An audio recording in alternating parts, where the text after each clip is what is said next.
like to welcome each and every individual to Voices of Integrity and the White Paper Library. So these white papers can be read independently, right? So you don't have to read them in order. It's not like addition and subtraction, multiplication and division. Like you don't start off in multiplication and division, you start off in addition. Or do they build on one? So when we start out thinking differently, the WIFM, if somebody really internalizes that, what they do is they don't become self-righteous. So self-righteous is a lot of ego. I've figured it out, all this kind of stuff. As soon as you do that, you stop your learning. So maybe that is the first thing we need to learn. You know what? We're not as kind and nice and generous and thoughtful as we think we are. Then we go into consistent, committed, drive, and discipline, clear communication, like all of these things. But one of the challenges of the author of all of these is it seems like people don't internalize them well. How do you know if somebody is really internalizing this stuff? They're Apply it. Well, not only are they applying it, but what are they doing? Changing. And what are they doing then? They're Taking talking action. about it. They're sharing it. They're like, hey, so it's interesting. I have 3 college degrees and I don't talk about them. Like, I'm not impressed by that for sure. Like, I'm not impressed by my college degrees, but I spent a lot of time and money, my own time and my own money. And I didn't like going to school. Like, I didn't like doing it. So if I'm going to do something I don't like doing, I'm going to get benefit from it. So that was, I don't know, 30 plus years ago. So there are specific things where I have had to be intentional about. Like, I put all that time in for a college degree. Like, I'm going to get something out of it. So I talk about it. Rosanna, she has a college degree in elementary education and she almost never talks about it.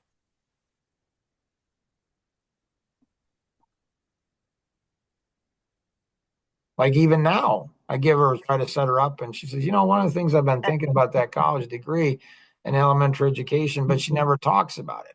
I think I learned more from her elementary education college degree than she did, honestly. And so if people aren't talking about these white papers, if people aren't talking about them, you're not being impacted. You're learning superficial surface on it.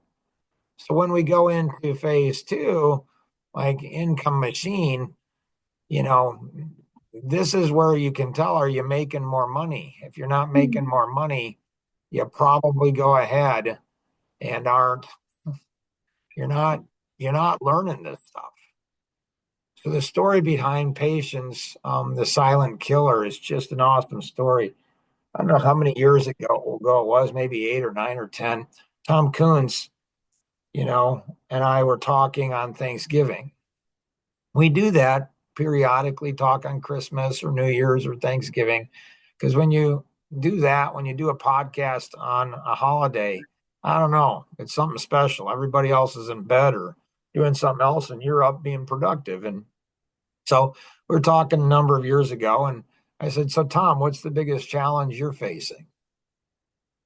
In any area of your life or business? He said, patience. He said, I need more patience. And I said, well, actually, Tom, yeah, you don't. And he says, no, I do, Mark. And I said, no, Tom, you actually don't. He said, no, Mark, I do. So we argued back and forth. And then he went ahead and said, what do you mean?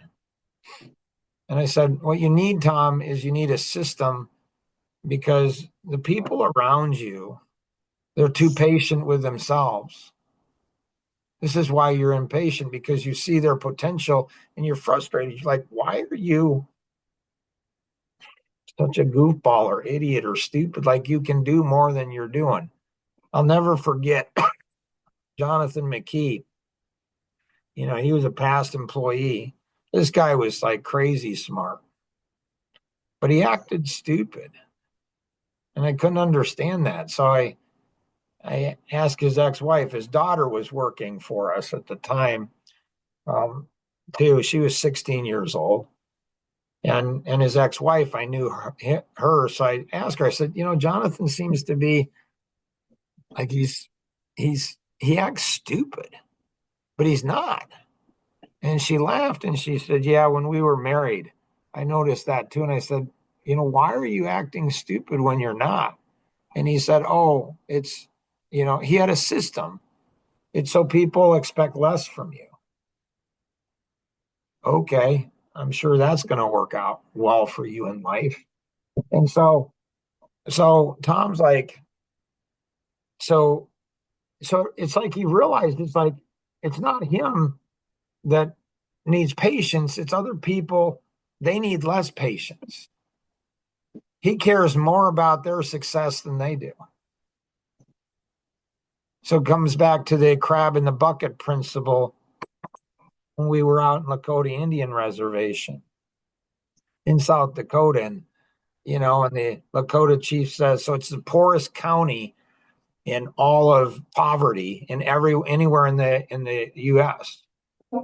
It's a mess.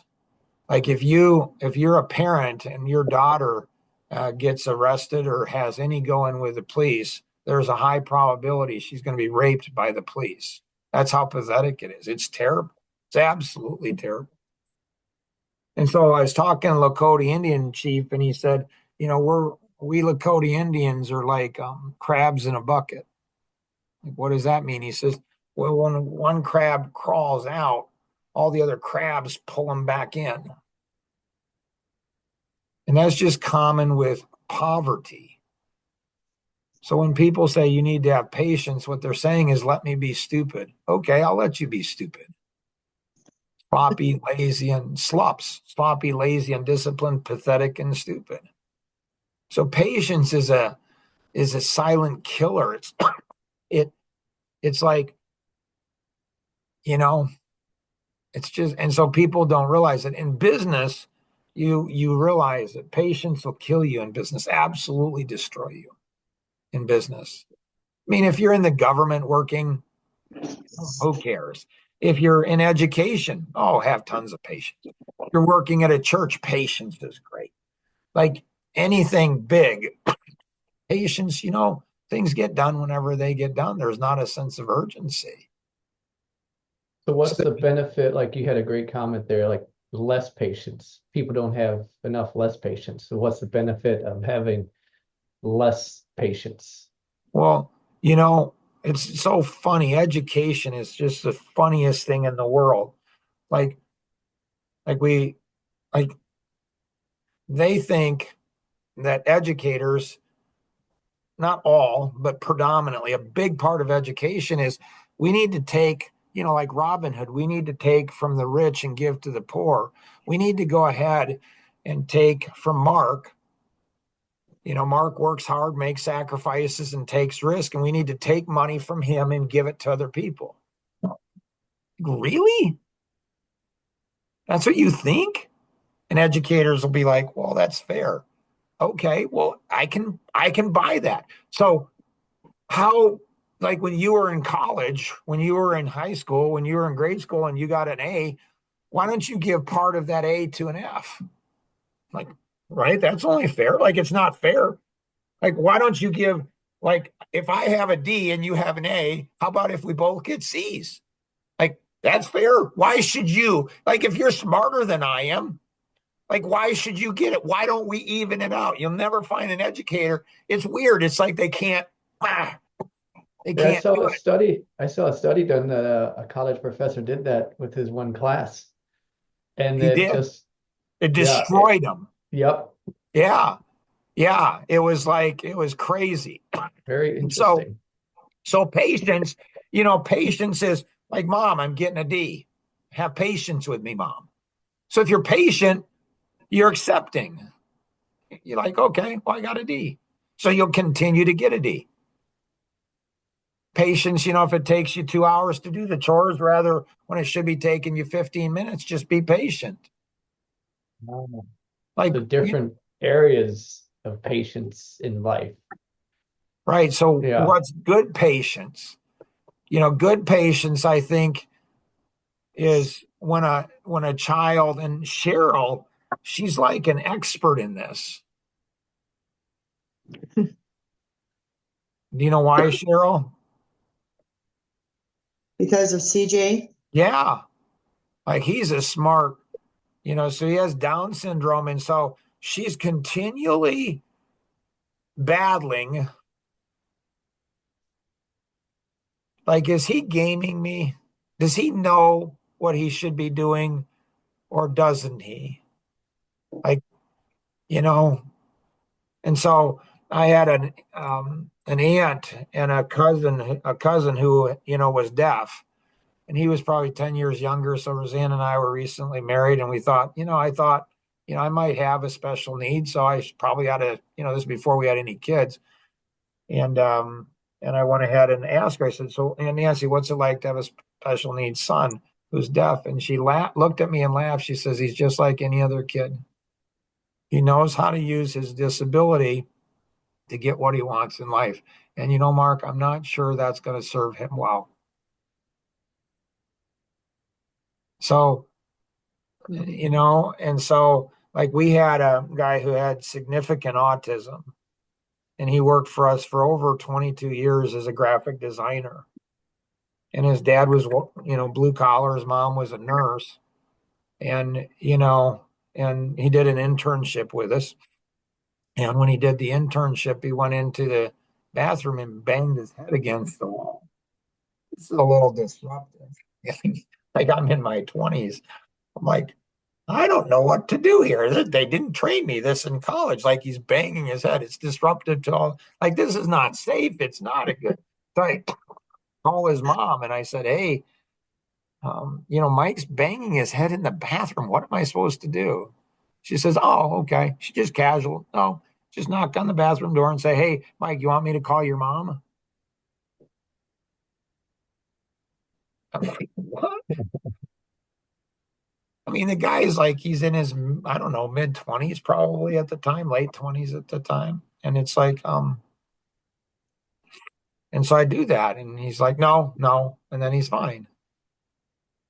I'm like, what kind of a power does his mom see? He could game the system with a bunch of other people, but his mom knew, like, you're just putting on a show to get attention. You don't want to do something, and that's not going to serve you well. And so patience, it's like with team members, with kids, with other people, like it's a struggle because you're like how much can I expect? Like with my wife or my wife with me, we're married. And so like, should I have more patience with her? I mean, wouldn't that be an interesting question to ask my wife?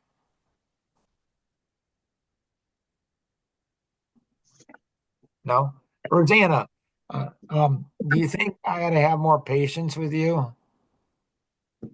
Mm, did you have more patience?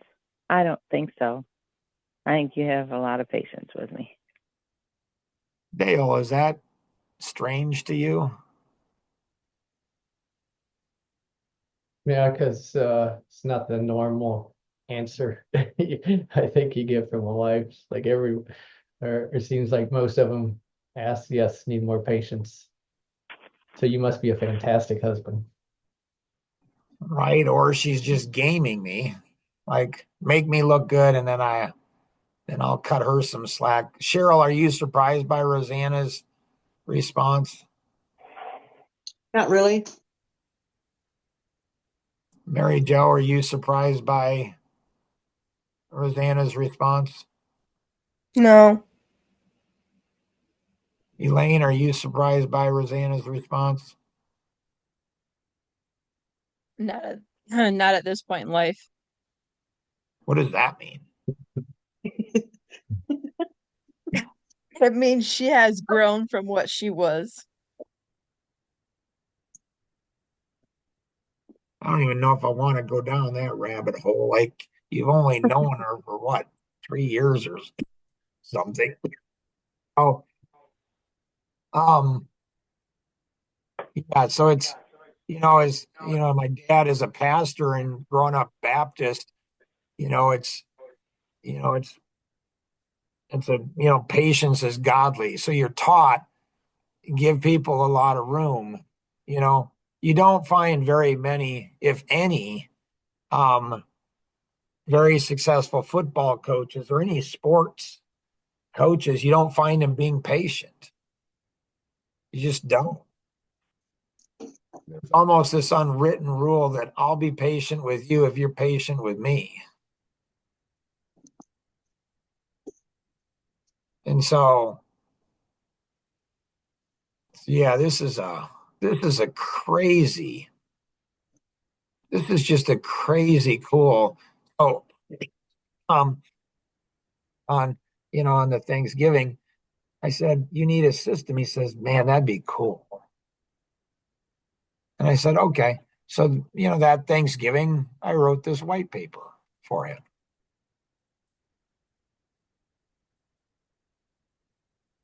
But it's like it's not working. What do you mean by that, Mark? I love interaction, even if it's just with myself.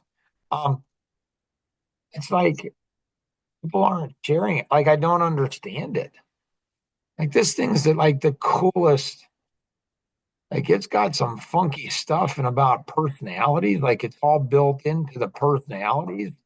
It's like it's got some really, really cool stuff. Oh, there's iterations to success too in there. And there's only 3 questions. How can there only be 3 questions?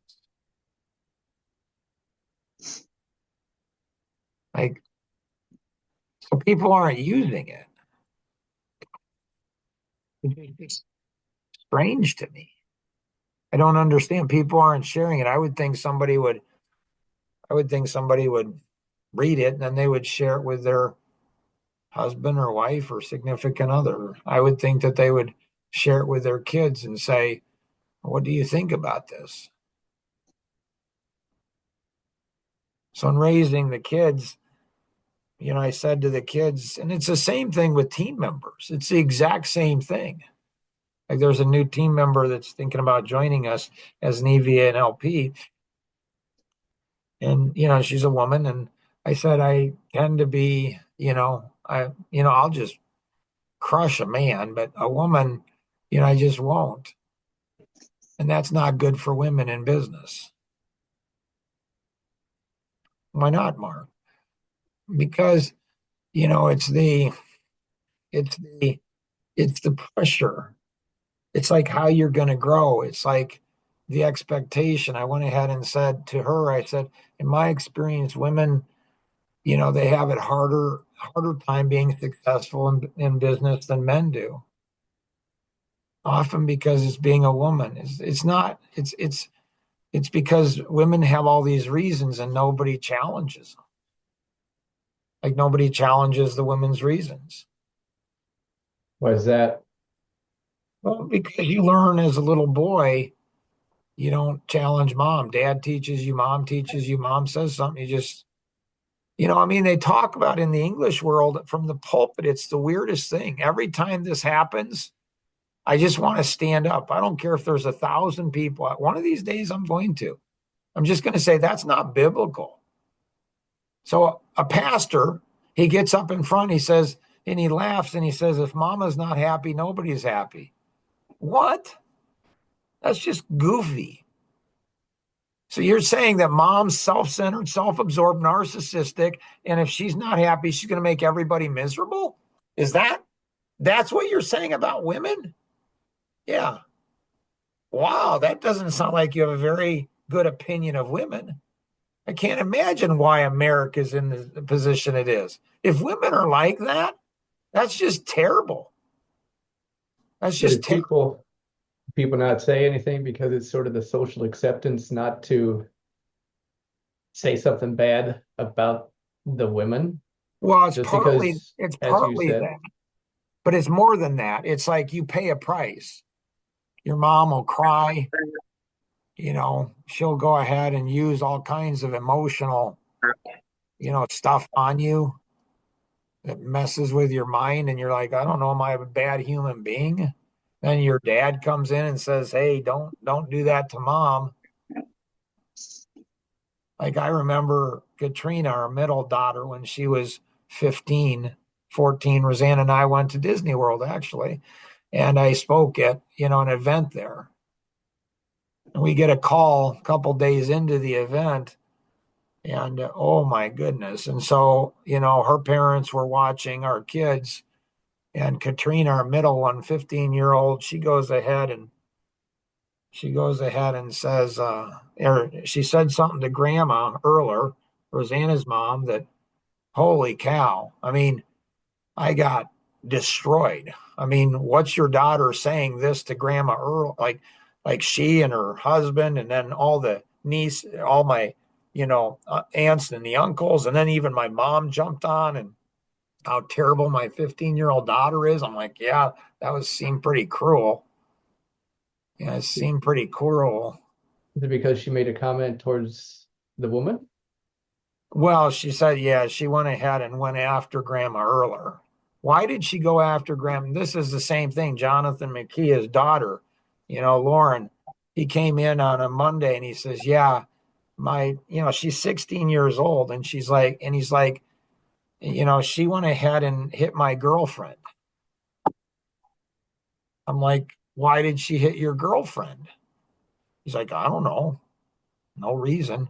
I'm like 16-year-old girls don't just hit, 20-year-old, mid 20-year-old women. They just don't hit them. She did something to antagonize your daughter. Yeah, I don't know. So I got Lauren in and I said, hey, kiddo, I just, heard there's a little bit of stuff with your dad's girlfriend. She's like, yeah. He said, and he said, you hit her. Yeah. Why? Well, she was saying really mean and nasty stuff about my mom. Like, oh, yeah, that makes sense. So she was in the front seat. I was in the back. My dad was driving. Like, and she went ahead and, and then she said something mean about my mom. And I said, you need to not do that. And she did it again. And she gave her a second warning. And she said, if you say one more thing about my mom, I'm going to hit you. She did. And she hit her. Like, it's just, so I get home and I say to Katrina, I said, honey, man, what you said about Grandma, that was kind of mean. Like, what was you doing? It's like, I know, Dad, I'm sorry. And I'm like, yeah. So I just want to know what's going on. And she's like, well, she kind of went into my room and, she had to straighten it up or something. And I didn't want her to. And I told her not to. I'm like, okay, Grandma, Erler's not that smart. Like, you don't mess with a 15. You're like, do you really need to do that? And then Dad, she said that I was a lazy teenager. And I said, well, honey, you kind of are, it's the truth. And she looked at me and then she got this big grin on her face and then she cocked her head. And I'm like, oh my gracious, I'm dead. She says, well, I just said this about Grandma Erler and it's true, Dad. I'm like, so when my mom called me and she was all upset and, so Grandma Erler gets all the women and the uncles and aunts all on her side. And my mom went ahead and I said, you know what Katrina said, yeah, it was wrong, Mom. I get it. But what Grandma did was wrong too. Are you going to talk to her? Well, she's older and, she's this and this and this. She makes all the excuses, for Grandma Erler. So you want my daughter to change, Mom, but you're not willing to go ahead and get your own peers to change. Like you're not even willing to talk to her. So women know how to, they're just born to hunt in packs. So they know how to go ahead and create tremendous amount of emotional pain. And so little boys learn, don't mess with your mom, don't mess with your sister, don't mess with your your girlfriend, don't mess with your fiance, don't mess with your wife. Don't Don't mess forget with your mother-in-law. daughters. What's that? Don't forget your mother-in-law. Oh, yeah. Even I said to Katrina, and she said, Dad, I'll apologize. And I said, well, honey, do you want me to go ahead? Do you want me to go ahead and, do something, say something? She's like, no, Dad, it's fine. Angela, my youngest daughter, same situation, with my sister and my mom, and they ganged up on my daughter. And it's like, she's 15 years old, guys. It's just so patience is people that talk about you need to be patient, they're manipulating. They want you to do all the work, not all the time, but often they want you to do all the work. They want you to make all the sacrifice. They want you to take all the risk, and then they want to get all the benefit. Okay, well, that's not going to work out so good for them. So, anyone else have anything else on the patience? I watched the video, Okay. and is it different personalities that cause people to be more procrastinators, I guess? Or So is it just, is yeah, that just, the personalities contribute to it without question.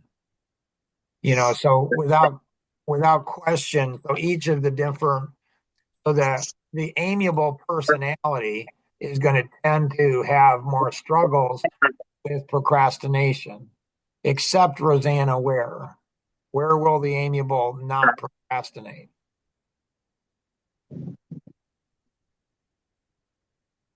Um,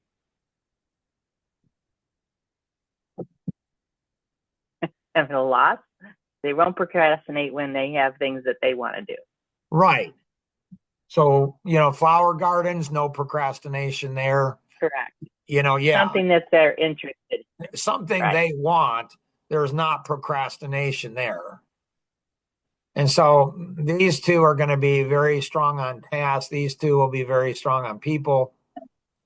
Oh, the amiable will be, by and large, will tend to be the lowest frequency, and they will procrastinate. Both of these personalities will procrastinate on tasks. And let's face it, a lot of business is tasks. And so if you're procrastinating on getting tasks done, that's going to impact you business wise. These people will tend to procrastinate. The analytics and the drivers will tend to procrastinate on people things, relational things. The people on the left, the analytic and amiable, they will procrastinate on conflict, or they want to wait on things. They don't want to confront things. They don't want to push things. These people will tend to procrastinate. The drivers and the expressive, they'll procrastinate on things that they don't think have value. Does that help, Dale? yep. Cool. Anybody else have anything else as it relates to this white paper? Okay, so go ahead. So these things here, they all connect together. These all connect together. And so, when we get into the biggest challenge, and then owning a company, not a job, and then business, these next three, they build on all of these, which build on, all of these. So they all connect together. Like, and consistent and committed, we're all consistent and committed with the things we enjoy doing. We're all driven and disciplined on the things that we enjoy doing.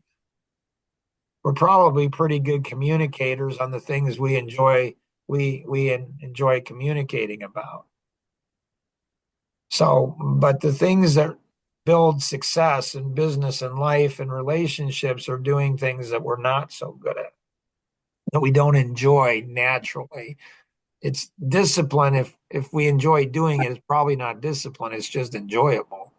Discipline is doing things that we don't really enjoy. So good work on this. Excited. Share this with, other people. When you have, whether you agree or disagree with the white paper or what's being shared, that's not the point at all. The point is you can agree, disagree. It doesn't matter. Like whatever, you have a perspective, but to have a conversation, an honest conversation about it and say, that's another way to think. That's really what the white papers are about, to get us to think in a different way. We may not choose to think that way, which is fine. But if we don't even know that way of thinking, we don't even have options at all. We're going to think the way we think. Always remember we can accomplish so much more together than we ever could on our own. Have an amazing day. Bye-bye.